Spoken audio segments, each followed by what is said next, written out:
રોમનોનો પત્ર અધ્યાય 1।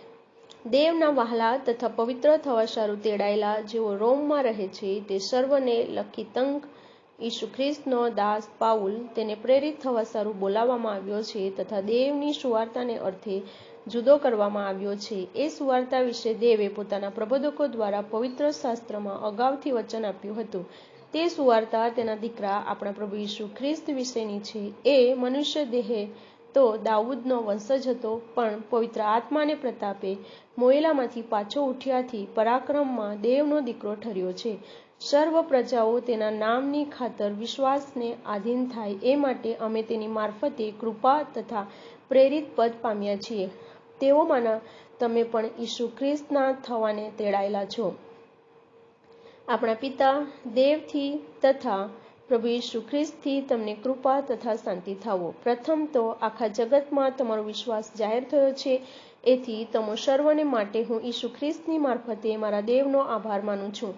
કેમ કે જે દેવની સેવા હું મારા આત્માએ તેના દીકરાની સુવાર્તામાં કરું છું તે મારો સાક્ષી છે કે હું નિરંતર તમારું સ્મરણ કરું છું અને સદા પ્રાર્થના કરીને માંગુ છું કે હવે આખરે કોઈ પણ રીતે દેવની ઈચ્છાથી તમારી પાસે નિર્વિઘ્ને મારાથી આવી શકાય। કેમ કે હું તમને જોવાની બહુ ઈચ્છા રાખું છું, જેથી તમને સ્થિર કરવાને અર્થે હું તમને કોઈ આત્મિક દાન પમાડું, એટલે અરસપરસ એકબીજાના વિશ્વાસથી તમારા અને મારા વિશ્વાસથી હું તમારી સાથે તમારામાં દિલાસો પામું, જેમ બીજા વિદેશીઓમાં તેમ તમારામાં પણ હું કંઈ ફળ મેળવું।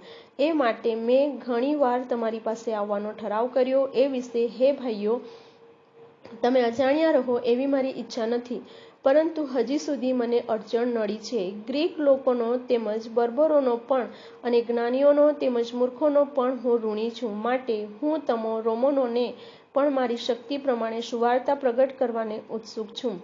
કેમ કે સુવાર્તા વિશે મને શરમ લાગતી નથી, કારણ કે દરેક વિશ્વાસ કરનારને તે દેવનું તારણ પમાડનારું પરાક્રમ છે, પ્રથમ યહૂદીને અને પછી ગ્રીકને। કેમ કે તેમાં દેવનું ન્યાયીપણું પ્રગટ થયેલું છે। તે ન્યાયીપણું વિશ્વાસથી છે અને વિશ્વાસને અર્થે છે, જેમ લખેલું છે તેમ ન્યાયી વિશ્વાસથી જીવશે। કેમ કે માણસો દુષ્ટતાથી સત્યને દાબી રાખે છે, તેઓના સર્વ અધર્મીપણા પર તથા દુષ્ટતા પર સ્વર્ગમાંથી દેવનો કોપ પ્રગટ થયેલો છે, કારણ કે દેવ વિશેનું જે જ્ઞાન પ્રાપ્ત કરી શકાય તે તેઓમાં પ્રસિદ્ધ છે, કેમ કે દેવે તે તેઓને પ્રસિદ્ધ કર્યું છે। કેમ કે તેના અદૃશ્ય ગુણો એટલે તેનું સનાતન પરાક્રમ અને દેવત્વ જગત ઉત્પન્ન થયું ત્યારથી સૃજેલી વસ્તુઓના નિરીક્ષણથી સ્પષ્ટ જણાય છે। તેથી તેઓ બહાનું કાઢી શકે એમ નથી, કારણ કે દેવને ઓળખીને તેઓએ તેને દેવ તરીકે મહિમા આપ્યો નહીં અને તેનો આભાર માન્યો નહીં, પણ તેઓએ મિથ્યા તર્ક વિતર્કો કર્યા અને તેઓના નિર્બુદ્ધ મન અંધકારમય થયા। અમે જ્ઞાની છીએ એવો દાવો કરતા તેઓ મૂર્ખ બન્યા। તેઓએ અવિનાશી દેવના મહિમાને બદલે નાશવંત માણસ, પક્ષી તથા ચોપગા અને પેટે ચાલનારા પ્રાણીઓના આકારની મૂર્તિઓ બનાવી। માટે દેવે તેઓને તેઓના અંતઃકરણોની દુર્વાસનાઓને લીધે અપવિત્રતાને સોંપી દીધા કે તેઓ માહોમાહે પોતાના શરીરોને ભ્રષ્ટ કરે। કેમ કે તેઓએ દેવના સત્યને બદલે અસત્ય સ્વીકાર્યું અને ઉત્પન્ન કરતા જે સર્વકાળ સ્તુત્ય હો, આમીન, તેની ભક્તિ ન કરતા ઉત્પન્ન કરેલાની ભક્તિ તથા ઉપાસના કરી। તે કારણથી દેવે તેઓના અધમ મનોવિકારોને સ્વાધીન કર્યા। કેમ કે તેઓની સ્ત્રીઓએ સ્વાભાવિક વ્યવહારને બદલે અસ્વાભાવિક વ્યવહાર કર્યો, એમ જ પુરુષો પણ સ્ત્રીઓ સાથેનો સ્વાભાવિક વ્યવહાર તજીને પોતાની દુર્વાસનાઓથી પરસ્પર બળવા લાગ્યા। એટલે પુરુષે પુરુષની સાથે અનુચિત કામ કરીને તેઓએ પોતાની ભૂલનું યોગ્ય ફળ પોતાને શરીરે ભોગવ્યું। દેવનું જ્ઞાન મનમાં રાખવાનું તેઓને ગમ્યું નહીં, માટે જે ઉચિત નથી એવા કામ કરવાને સારું દેવે તેઓને ભ્રષ્ટ બુદ્ધિને સ્વાધીન કર્યા। તેઓ તો સર્વ પ્રકારના અધર્મીપણાથી, દુરાચારથી, લોભથી તથા અંટસથી ભરપૂર હતા, અને વળી ઈર્ષાથી, હત્યાથી, કલહથી, કપટથી તથા દ્વેષભાવથી ભરપૂર હતા। વળી ચુગલીખોર, નિંદાખોર, દેહદ્વેષી, ઉદ્ધત, અભિમાની, બડાસ મારનારા, પ્રપંચી, માતા પિતાની અવજ્ઞા કરનારા, બુદ્ધિહીન, વિશ્વાસઘાતી, કુદરતી, મમતાહીન તથા નિર્દય હતા. આવા કામ કરનારાઓ મરણને યોગ્ય છે એવો દેવનો નિયમ જાણ્યા છતાં તેઓ પોતે એ કામો કરે છે એવું જ નહીં, પણ એવા કામ કરનારાઓને ઉત્તેજન આપે છે. અધ્યાય 2.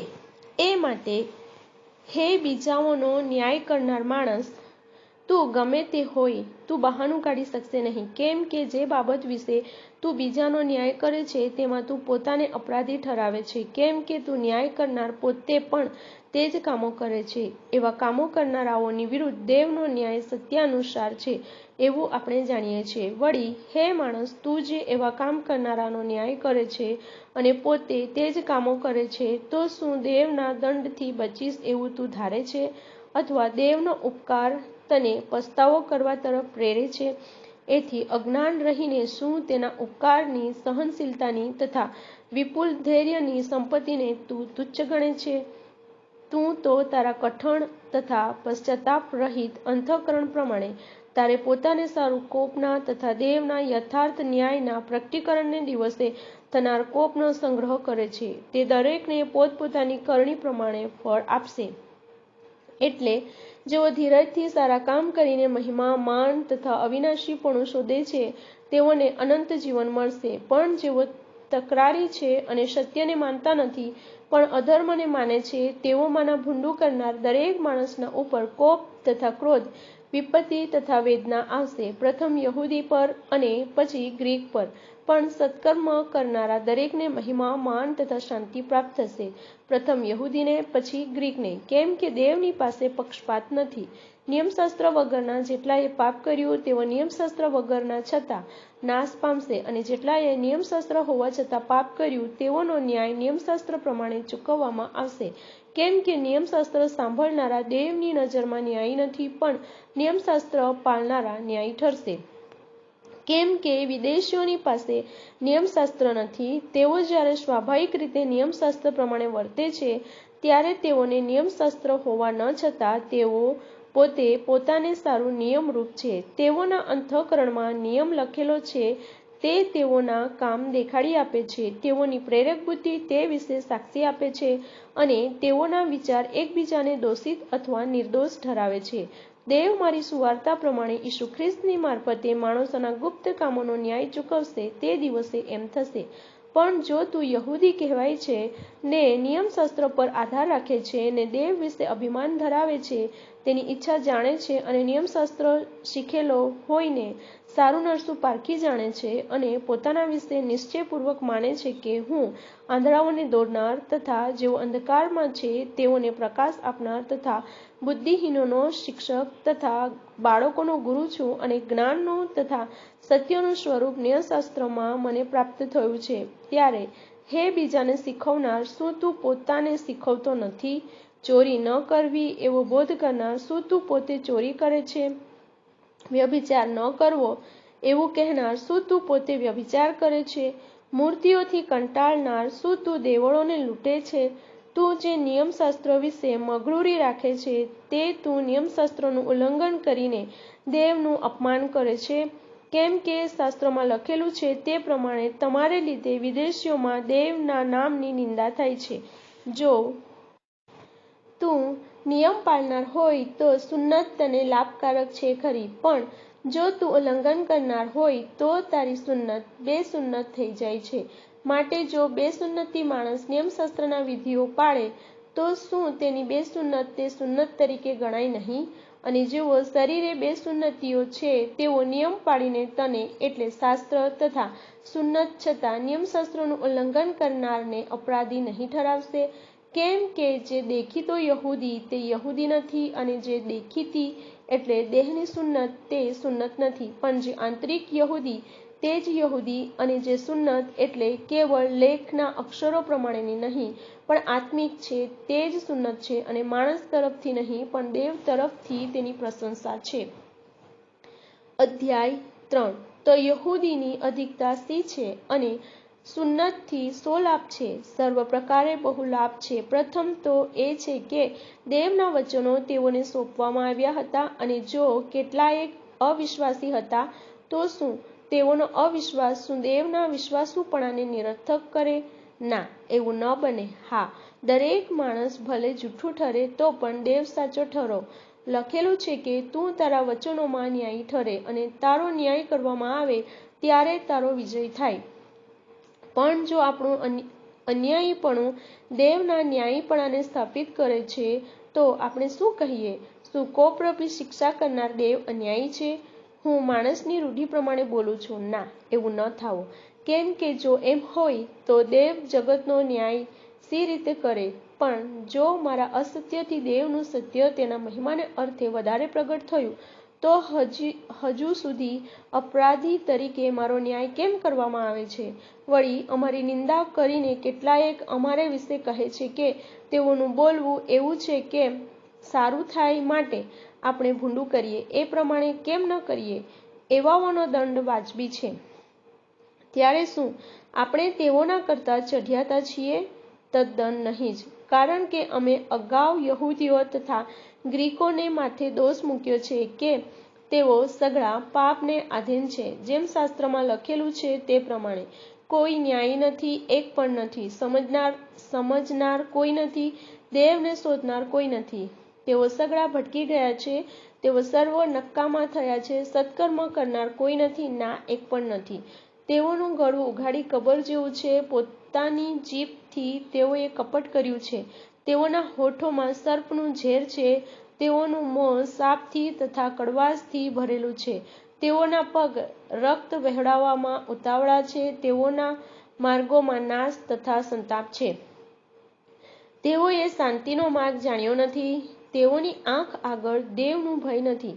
હવે આપણે જાણીએ છીએ કે નિયમશાસ્ત્ર જે કંઈ કહે છે તે જેઓ નિયમશાસ્ત્રને આધીન છે તેઓને કહે છે, જેથી દરેક મોં બંધ થાય અને આખું જગત દેવની આગળ જવાબદાર ઠરે. કેમ કે તેની સમક્ષ કોઈ પણ માણસ નિયમશાસ્ત્ર પ્રમાણેની કરણીઓથી ન્યાયી ઠરશે નહીં, કારણ કે નિયમ દ્વારા પાપ વિશે જ્ઞાન થાય છે. પણ હમણાં દેવનું એવું ન્યાયીપણું પ્રગટ થયું છે કે જેનો આધાર નિયમશાસ્ત્ર પર રહેલો નથી અને જેની સાક્ષી નિયમશાસ્ત્ર તથા પ્રબોધકો આપે છે. એટલે દેવનું ન્યાયીપણું જે ઈસુ ખ્રિસ્ત પરના વિશ્વાસ વડે સર્વ વિશ્વાસ કરનારાઓને માટે છે તે.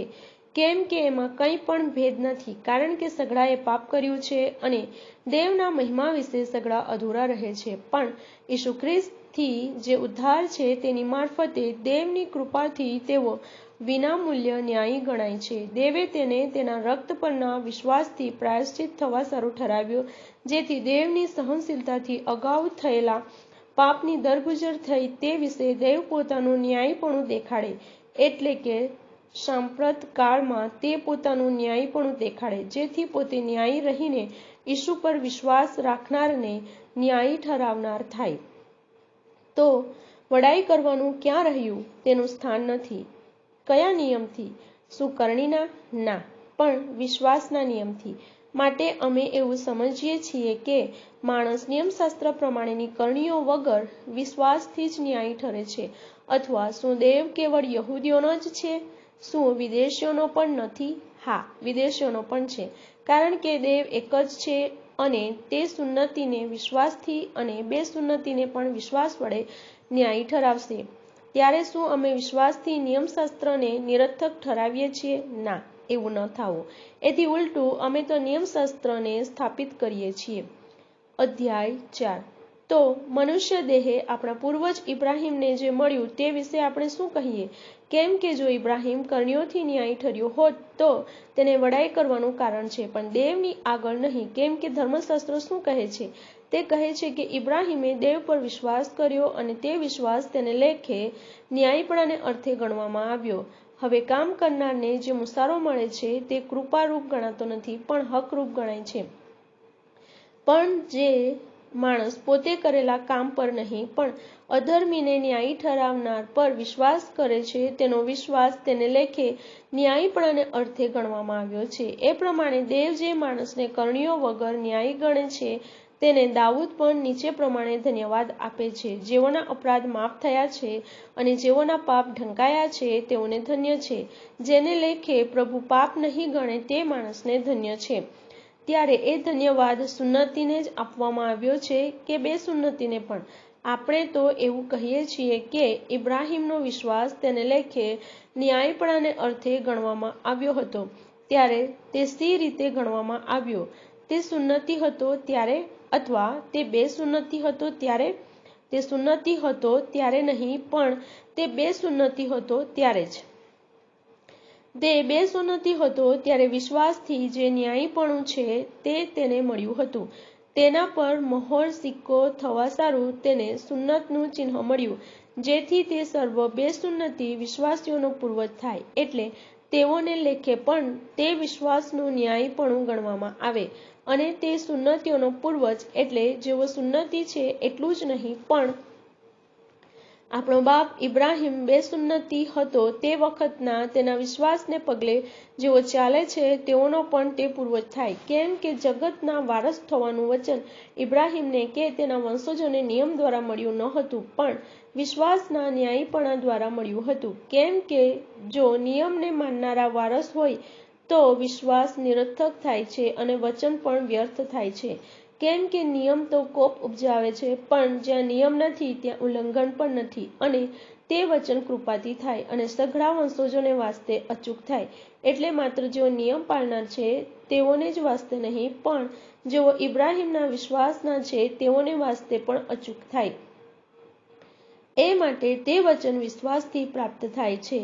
દેવ જે મુએલાને સજીવન કરનાર છે અને જે નથી તે જાણે કે હોય એવું પ્રગટ કરનાર છે, અને જેના પર ઇબ્રાહિમે વિશ્વાસ કર્યો તેની આગળ તે આપણા સર્વોનો પૂર્વજ છે. જેમ લખેલું છે કે મેં તને ઘણી પ્રજાઓનો પૂર્વજ બનાવ્યો છે, તેમ તેણે આશાનું સ્થાન ન છતાં આશાથી વિશ્વાસ રાખ્યો કે આપેલા વચન પ્રમાણે તારો વંશ એવો થશે. તે મુજબ તે ઘણી પ્રજાઓનો પૂર્વજ થાય. પોતે આશરે 100 વર્ષનો છતાં પોતાનું શરીર હવે તો નિર્જીવ જેવું છે, અને સારાનું ગર્ભસ્થાન મરેલું છે એ ધ્યાનમાં લીધા છતાં તે વિશ્વાસમાં ડગ્યો નહીં.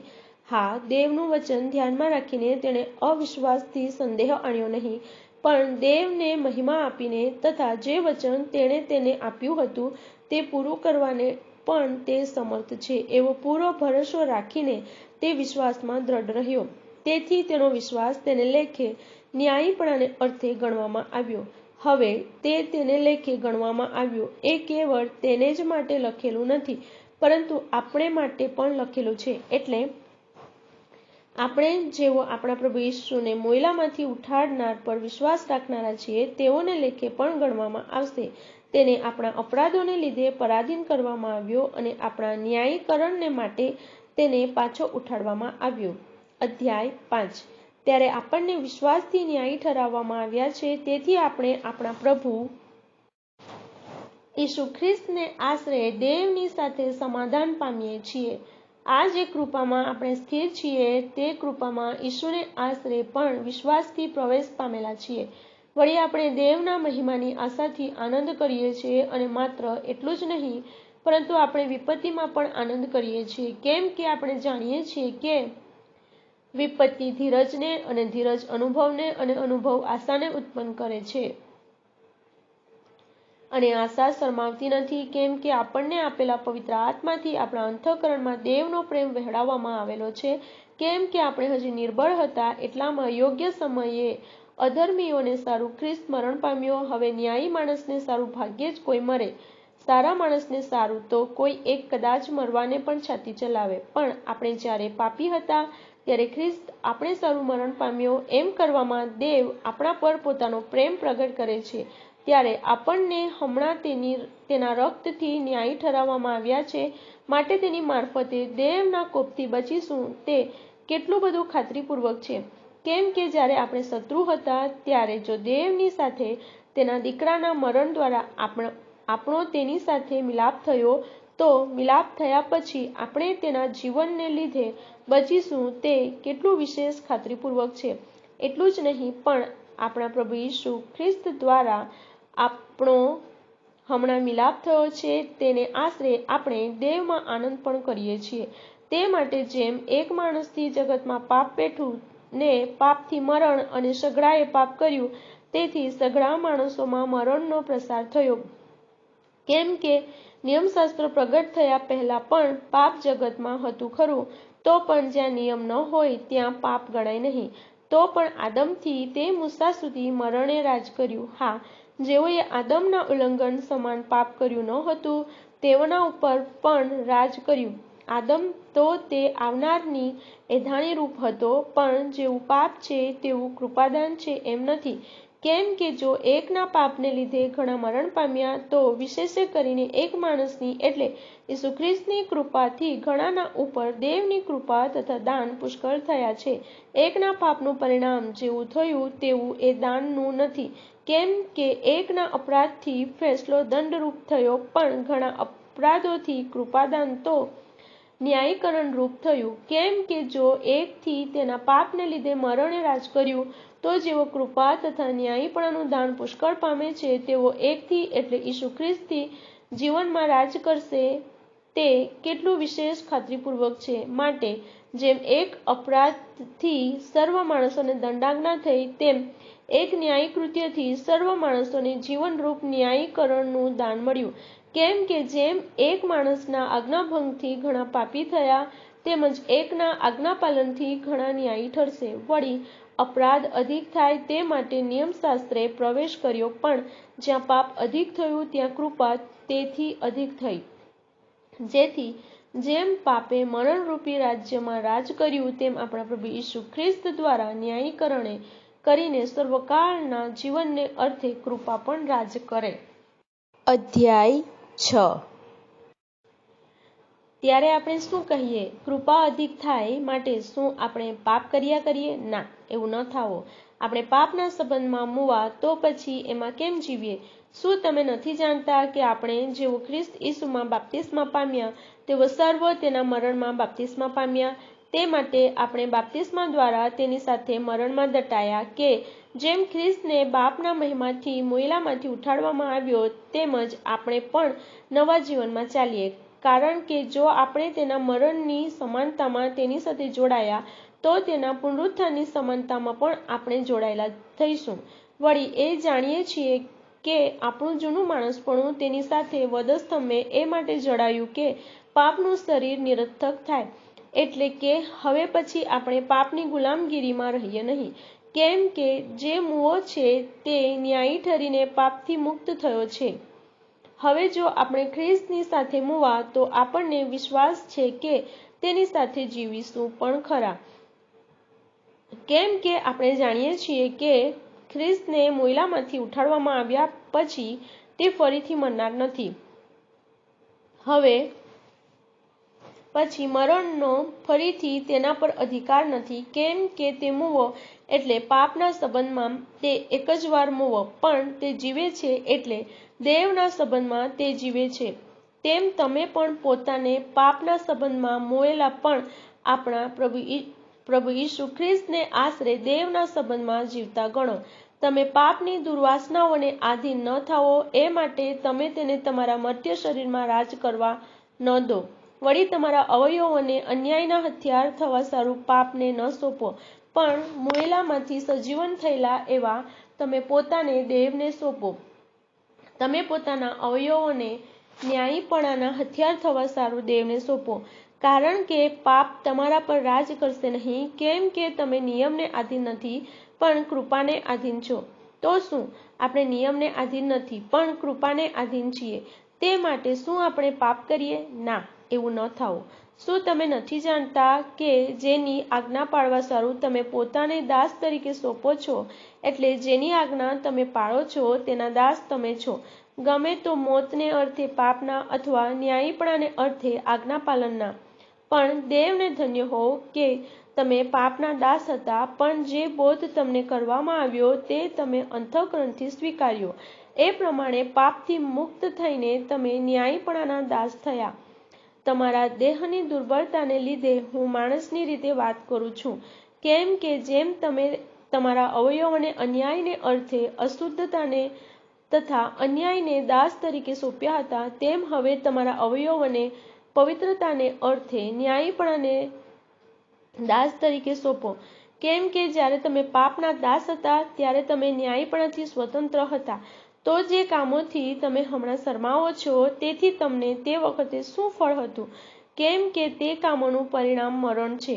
પણ હમણાં પાપથી મુક્ત થયેલા અને દેવના દાસ થયેલા હોવાથી તમને આ ફળ મળે છે કે તમે પવિત્ર થાઓ છો અને પરિણામે તમને અનંત જીવન મળે છે. કેમ કે પાપનો મુસારો મરણ છે, પણ આપણા પ્રભુ ઈસુ ખ્રિસ્તને આશરે દેવનું કૃપાદાન અનંત જીવન છે.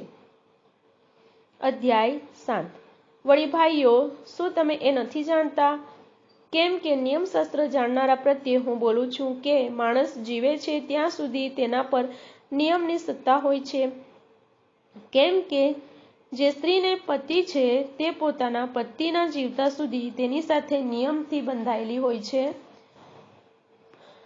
પણ જો તેનો પતિ મરી જાય તો તે પતિના નિયમથી મુક્ત થાય છે. હવે પતિના જીવતા જો તે બીજો પતિ કરે તો તે વ્યભિચારિણી કહેવાશે, પણ જો તેનો પતિ મરી જાય તો તે નિયમથી મુક્ત થાય છે.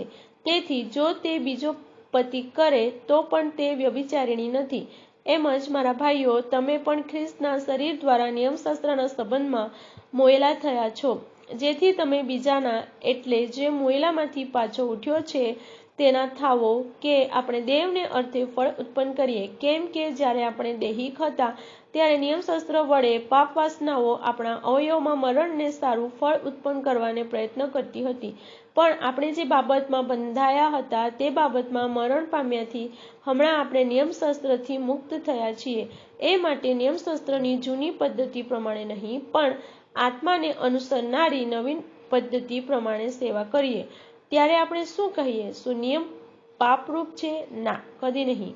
પરંતુ નિયમ વગર મેં પાપ જાણ્યું ન હોત. કેમ કે જો નિયમશાસ્ત્રે કહ્યું ન હોત કે લોભ ન રાખ, તો મેં લોભ જાણ્યો ન હોત. પણ પાપે પ્રસંગ મળવાથી આજ્ઞા વડે મારામાં સઘળા પ્રકારનો લોભ ઉત્પન્ન કર્યો. કેમ કે નિયમ વિના પાપ નિર્જીવ છે.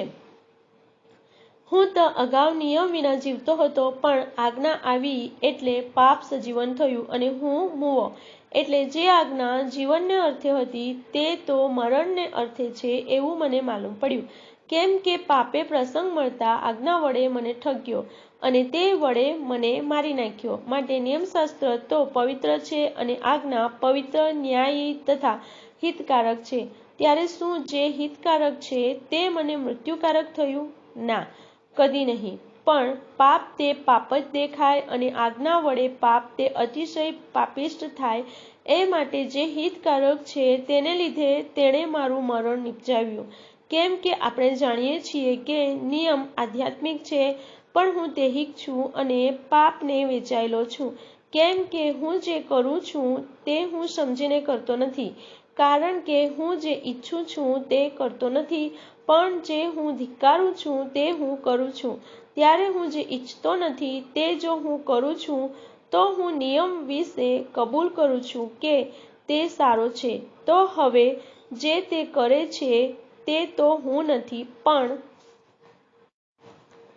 મારામાં જે પાપ વસે છે તે જ તે કરે છે. કેમ કે હું જાણું છું કે મારામાં એટલે મારા દેહમાં કંઈ જ સારું વસ્તુ નથી, કારણ કે ઈચ્છવાનું તો મારામાં છે, પણ સારું કરવાનું મારામાં નથી. કેમ કે જે સારું હું ઈચ્છું છું તે હું કરતો નથી, પણ જે ભૂંડું હું ઈચ્છતો નથી તે હું કર્યા કરું છું.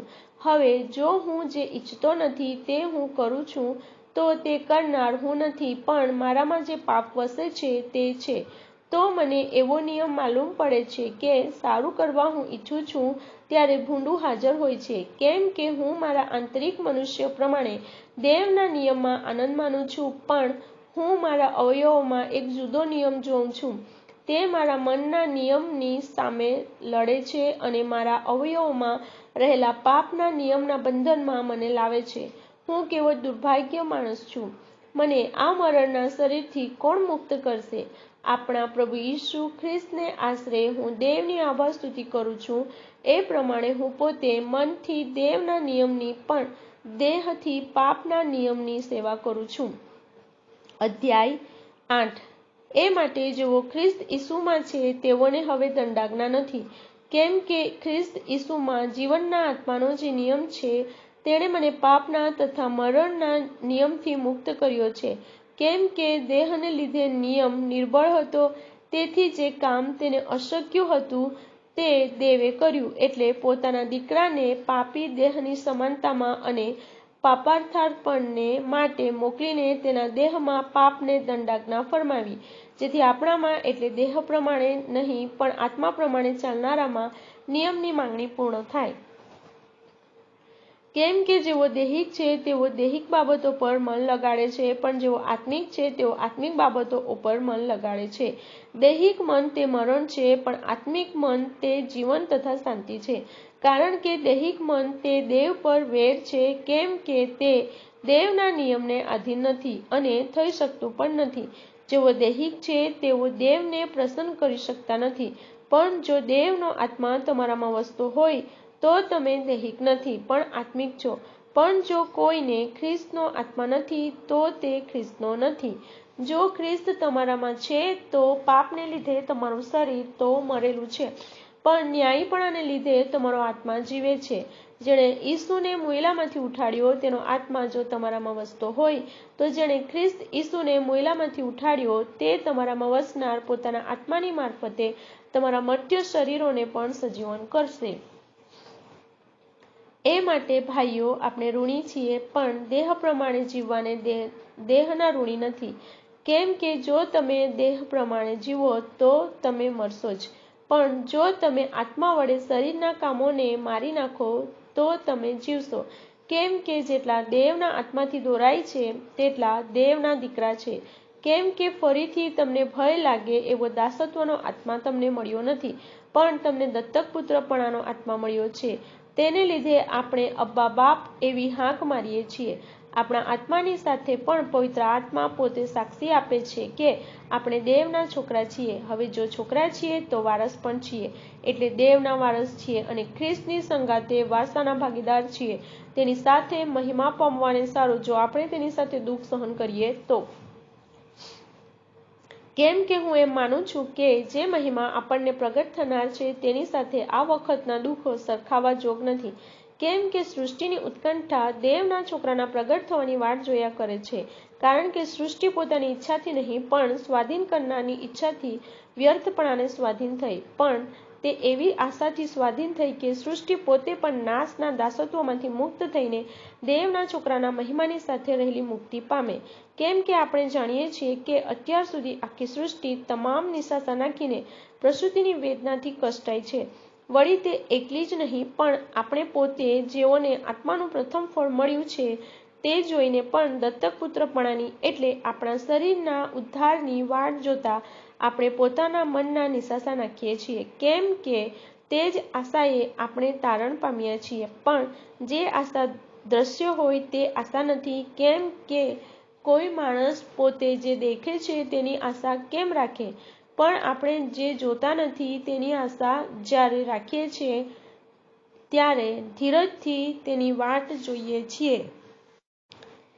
તે પ્રમાણે પવિત્ર આત્મા પણ આપણી નિર્બળતામાં આપણને સહાય આપે છે. કેમ કે યથાયોગ્ય શી પ્રાર્થના કરવી એ આપણે જાણતા નથી, પણ આત્મા પોતે અવાચ્ય નિશાસાથી આપણે સારું મધ્યસ્થતા કરે છે. અને આત્માની ઈચ્છા શી છે તે અંતર્યામી જાણે છે, કેમ કે તે પવિત્રોને સારું દેવની ઈચ્છા પ્રમાણે વિનંતી કરે છે. વળી આપણે જાણીએ છીએ કે જેઓ દેવના ઉપર પ્રેમ રાખે છે, જેઓ તેના સંકલ્પ પ્રમાણે તેડાયેલા છે, તેઓને એકંદરે સઘળું હિતકારક નીવડે છે. કેમ કે જેઓને તે અગાઉથી જાણતો હતો તેઓને વિશે તેણે અગાઉથી ઠરાવ્યું પણ, કેમ કે તેઓ તેના દીકરાની પ્રતિમા જેવા થાય, જેથી તે ઘણા ભાઈઓમાં જ્યેષ્ઠ થાય. વળી જેઓને તેણે અગાઉથી મુકરર કર્યા તેઓને તેણે તેડ્યા પણ, અને જેઓને તેણે તેડ્યા તેઓને તેણે ન્યાયી પણ ઠરાવ્યા, અને જેઓને તેણે ન્યાયી ઠરાવ્યા તેઓને તેણે મહિમાવંત પણ કર્યા. તો એ વાતો પરથી આપણે શું અનુમાન કરીએ? જો દેવ આપણા પક્ષનો છે તો આપણી સામો કોણ? જેણે પોતાના દીકરાને પાછો રાખ્યો નહીં પણ આપણ સર્વને માટે તેને સોંપી દીધો, તે કૃપા કરીને આપણને તેની સાથે બધુંય કેમ નહીં આપશે? દેવના પસંદ કરેલા ઉપર કોણ દોષ મૂકશે? તેઓને ન્યાયી ઠરાવનાર દેવ છે તો તેઓને દોષિત ઠરાવનાર કોણ? જે મુવો, હા, જે મુયલામાંથી પાછો પણ ઉઠ્યો તે ખ્રિસ્ત ઈસુ છે. તે દેવને જમણે હાથે છે. તે આપણે સારું મધ્યસ્થતા પણ કરે છે. ખ્રિસ્તના પ્રેમથી આપણને કોણ જુદા પાડશે? શું વિપત્તિ કે વેદના કે સતાવણી કે દુકાળ કે નગ્નતા કે જોખમ કે તલવાર? લખેલું છે કે તારે લીધે અમે આખો દિવસ માર્યા જઈએ છીએ, કપાવાના ઘેટાના જેવા અમે ગણાયેલા છીએ. તો પણ જેણે આપણા ઉપર પ્રેમ રાખ્યો છે તેને આશરે આપણે એ બધી બાબતોમાં વિશેષ જય પામીએ છીએ. કેમ કે મારી ખાતરી છે કે મરણ કે જીવન, દૂતો કે અધિકારીઓ, વર્તમાનનું કે ભવિષ્યનું કે પરાક્રમીઓ, ઊંચાણ કે ઊંડાણ કે કોઈ પણ બીજી સૃષ્ટ વસ્તુ, દેવની જે પ્રીતિ ખ્રિસ્ત ઈસુ આપણા પ્રભુમાં છે તેનાથી આપણને જુદા પાડી શકશે નહીં. અધ્યાય 9. હું ખ્રિસ્તમાં સત્ય બોલું છું, હું જૂઠું બોલતો નથી. મારું અંતઃકરણ પણ પવિત્ર આત્મામાં મારો સાક્ષી છે કે મને ભારે શોક તથા મારા અંતઃકરણમાં અખંડ વેદના થાય છે. કેમ કે મારા ભાઈઓને બદલે એટલે દેહ સંબંધી મારા સગા વહાલાને બદલે હું પોતે જ સ્થાપિત થઈને ખ્રિસ્તથી બહિષ્કૃત થાઉં એવી જાણે મને ઈચ્છા થાય છે. તેઓ ઇસ્રાયેલી છે અને દત્તક પુત્રપણું, મહિમા, કરારો, નિયમશાસ્ત્ર, દાન, ભજન, ક્રિયા તથા વચનો તેઓના જ છે. ધર્મપિતૃઓ તેઓના છે અને ખ્રિસ્ત દેહ પ્રમાણે તેઓમાંનો છે. તે સર્વકાળ સર્વોપરી સ્તુત્ય દેવ છે. આમીન.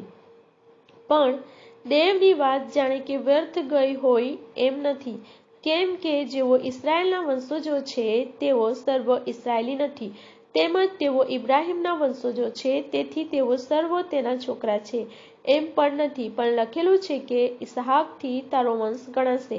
એટલે જેઓ દેહના છોકરા છે તેઓ દેવના છોકરા છે એમ નહીં, પણ જેઓ વચનના છોકરા છે તેવો જ વંશ ગણાય છે. કેમ કે વચન તો આવું છે કે આ સમયે હું આવીશ અને સારાને દીકરો થશે. માત્ર એટલું જ નહીં, પરંતુ રિબકાએ પણ એકથી એટલે આપણા પૂર્વજ ઇસહાકથી ગર્ભ ધર્યો અને છોકરાઓના જન્મ્યા પહેલા જ્યારે તેઓએ હજુ કંઈ પણ સારું કે ભૂંડું કર્યું ન હતું ત્યારે દેવનો સંકલ્પ જે તેની પસંદગી પ્રમાણે છે તે કરણીઓ પર નહીં પણ તેડું કરનારની ઈચ્છા પર આધાર રાખે. માટે તેને કહેવામાં આવ્યું કે વડો નાનાની ચાકરી કરશે. વળી એમ પણ લખેલું છે કે મેં યાકૂબ પર પ્રેમ રાખ્યો પણ એસાવનો ધિક્કાર કર્યો. તો આપણે શું અનુમાન કરીએ? શું દેવને ત્યાં અન્યાય છે? ના, એવું ન થાવું. કેમ કે તે મૂસાને કહે છે કે જેના ઉપર હું દયા કરવા ચાહું તેના ઉપર હું દયા કરીશ અને જેના ઉપર હું કરુણા કરવા ચાહું તેના ઉપર હું કરુણા કરીશ. માટે એ તો ઈચ્છનારથી નહીં અને દોરનારથી નહીં પણ દયા કરનાર દેવથી થાય છે. વળી શાસ્ત્રવચન ફારૂનને કહે છે કે તું દ્વારા હું મારું સામર્થ્ય બતાવું અને મારું નામ આખી પૃથ્વી પર પ્રગટ થાય એ કામ માટે મેં તને ઊભો કર્યો છે. માટે ચાહે તેના પર તે દયા કરે છે અને ચાહે તેને તે હઠીલો કરે છે. તો તું મને પૂછશે કે તેમ છે તો દોષ કેમ કાઢે છે? કેમ કે તેના સંકલ્પને કોણ અટકાવે છે? પણ અરે માણસ, તું વળી કોણ છે કે દેવને સવાલ પૂછે? જે ઘડેલું છે તે શું પોતાના ઘડનારને પૂછશે કે તે મને એવું કેમ બનાવ્યું? શું કુંભારને એકના એક ગારાના એક ભાગનું ઉત્તમ કાર્યને માટે તથા બીજાનું હલકા કામને માટે પાત્ર ઘડવાને ગારા ઉપર અધિકાર નથી? અને જો દેવે પોતાનો કોપ દેખાડવાની તથા પોતાનું સામર્થ્ય જણાવવાની ઈચ્છા રાખીને નાશને જોગ થયેલા કોપના પાત્રોનું ઘણી સહનશીલતાથી સહન કર્યું, અને જો મહિમાને સારું આગળ તૈયાર કરેલા દયાના પાત્રો પર એટલે આપણા પર જેઓને તેણે કેવળ યહૂદીઓમાંથી નહીં પણ વિદેશીઓમાંથી પણ તેડ્યા છે તેઓ પર પોતાના મહિમાની સંપત્તિ જણાવવાની તેની મરજી હતી, તો તેમાં શું ખોટું? વળી હોશિયામાં પણ તે એમ જ કહે છે કે જે મારા લોક ન હતા તેઓને હું મારા લોક અને જે વહાલી ન હતી તેને હું વહાલી કહીશ. અને જે ઠેકાણે તેઓને એવું કહેવામાં આવ્યું હતું કે તમે મારા લોક નથી તે ઠેકાણે તેઓ જીવતા દેવના દીકરા કહેવાશે. વળી યશાયા ઇસ્રાયેલ સંબંધી પોકારીને કહે છે કે જો સમુદ્રની રેતીના જેટલી ઇસ્રાયેલની સંખ્યા હોય તો પણ તેનો શેષ જ તારણ પામશે. કેમ કે પ્રભુ પોતાનું વચન પૂર્ણ કરશે અને ટૂંકમાં પતાવીને તેને પૃથ્વી પર અમલમાં લાવશે. એમ જ યશાયાએ આગળ પણ કહ્યું હતું કે જો સૈન્યોના પ્રભુએ આપણે સારું બીજ રહેવા દીધું ન હોત તો આપણે સદોમ તથા ગમોરાના જેવા થઈ ગયા હોત, તો આપણે શું અનુમાન કરીએ? એ જ કે વિદેશીઓ ન્યાયીપણાની પાછળ લાગુ રહેતા ન હતા, તો પણ તેઓને ન્યાયીપણું એટલે જે ન્યાયીપણું વિશ્વાસથી પ્રાપ્ત થાય છે તે પ્રાપ્ત થયું. પણ જેથી ન્યાયીપણું પ્રાપ્ત કરી શકાય એવા નિયમની પાછળ લાગુ રહ્યા છતાં ઇસ્રાએલ તે નિયમને પહોંચી શક્યા નહીં. શા માટે નહીં? કેમ કે તેઓ વિશ્વાસથી નહીં, પણ જાણે કે નિયમની કરણીઓથી તેને શોધતા હતા. તેઓએ ઠેસ ખવડાવનાર પથ્થરથી ઠોકર ખાધી. લખેલું છે કે, જુઓ, હું સિયોનમાં ઠેસ ખવડાવનાર પથ્થરને ઠોકરરૂપ ખડક મૂકું છું. જે કોઈ તેના ઉપર વિશ્વાસ કરશે તે શરમાશે નહીં. અધ્યાય 10. ભાઈઓ, ઇસ્રાએલ તારણ પામે એવી મારા અંતઃકરણની ઈચ્છા તથા દેવ પ્રત્યે મારી પ્રાર્થના છે. કેમ કે હું તેઓ વિશે સાક્ષી પૂરું છું કે દેવ ઉપર તેઓની આસ્થા છે ખરી, પણ તે જ્ઞાન વગરની છે. કેમ કે દેવના ન્યાયીપણા વિશે અજ્ઞાન હોવાથી અને પોતાના ન્યાયીપણાને સ્થાપન કરવાને યત્ન કરીને તેઓ દેવના ન્યાયીપણાને આધીન થયા નહીં. કેમ કે ખ્રિસ્ત તો દરેક વિશ્વાસ રાખનારને સારું ન્યાયીપણું પ્રાપ્ત કરવાને અર્થે નિયમની સંપૂર્ણતા છે. કેમ કે મૂસા લખે છે કે જે માણસ નિયમશાસ્ત્ર પ્રમાણેના ન્યાયીપણાના કામ કરે છે તે વડે જીવશે. પણ જે ન્યાયીપણું વિશ્વાસથી છે તે કહે છે કે તું તારા અંતઃકરણમાં ન કહે કે આકાશમાં કોણ ચડશે એટલે ખ્રિસ્તને નીચે લાવવાને, અથવા એ કે ઊંડાણમાં કોણ ઉતરશે એટલે ખ્રિસ્તને મોયલામાંથી ઉપર લાવવાને. પણ તે શું કહે છે? તે એમ કહે છે કે એ વચન તારી પાસે તારા મોંમાં તથા તારા અંતઃકરણમાં છે. એટલે વિશ્વાસનું જે વચન અમે પ્રગટ કરીએ છીએ તે એ છે કે જો તું તારે મોઢે ઈસુને પ્રભુ તરીકે કબૂલ કરીશ અને દેવે તેને મોયેલામાંથી પાછો ઉઠાડ્યો એવો વિશ્વાસ તારા અંતઃકરણમાં રાખીશ, તો તું તારણ પામીશ. કારણ કે ન્યાયીપણાને અર્થે અંતઃકરણથી વિશ્વાસ રાખવામાં આવે છે ને તારણને અર્થે મોંથી કબૂલાત કરવામાં આવે છે. કેમ કે ધર્મશાસ્ત્ર કહે છે કે એના ઉપર જે કોઈ વિશ્વાસ કરશે તે શરમાશે નહીં. યહૂદી તથા ગ્રીકમાં કંઈ ભિન્નતા નથી, કેમ કે સર્વનો પ્રભુ એક જ છે અને જેઓ તેને વિનંતી કરે છે તેઓ સર્વને માટે તેની સંપત્તિ છે. કેમ કે જે કોઈ પ્રભુને નામે વિનંતી કરશે તે તારણ પામશે. પણ જેના ઉપર તેઓએ વિશ્વાસ કર્યો નથી તેને તેઓ કેમ વિનંતી કરશે? વળી જેને વિશે તેઓએ સાંભળ્યું નથી તેના ઉપર તેઓ કેમ વિશ્વાસ કરશે? વળી ઉપદેશક વગર તેઓ કેમ સાંભળશે? વળી તેઓને મોકલ્યા વગર તેઓ કેમ કરીને ઉપદેશ કરશે? લખેલું છે કે વધામણીની સુવાર્તા સાંભળનારાઓના પગલાં કેવા સુંદર છે, પણ સઘળાએ તે સુવાર્તા માની નહીં. કેમ કે યશાયા કહે છે કે હે પ્રભુ, અમારા સંદેશા પર કોણે વિશ્વાસ કર્યો છે? એ પ્રમાણે સંદેશો સાંભળવાથી વિશ્વાસ થાય છે તથા ખ્રિસ્તના વચન દ્વારા સંદેશો સાંભળવામાં આવે છે. પણ હું પૂછું છું કે શું તેઓએ સાંભળ્યું નથી? હા, ખરેખર આખી પૃથ્વી પર તેઓનો અવાજ તથા જગતના છેડાઓ સુધી તેઓના વચનો ફેલાયા છે. વળી હું પૂછું કે શું ઇસ્રાએલ પુત્રો જાણતા ન હતા? પ્રથમ મૂસા કહે છે કે જેઓ પ્રજા નથી એવા લોકો ઉપર હું તમારામાં ઈર્ષા ઉત્પન્ન કરીશ, અણસમજુ પ્રજા ઉપર હું તમારામાં ક્રોધ ઉત્પન્ન કરીશ. વળી યશાયા બહુ હિંમત રાખીને કહે છે કે જેઓ મને શોધતા ન હતા તેઓને હું મળ્યો, જેઓ મારી ખોળ કરતા ન હતા તેઓની આગળ હું પ્રગટ થયો. પણ ઇસ્રાએલ વિશે તો તે કહે છે કે આખો દિવસ ન માનનારા તથા વિરુદ્ધ બોલનારા લોકો ભણી મેં મારા હાથ લાંબા કર્યા.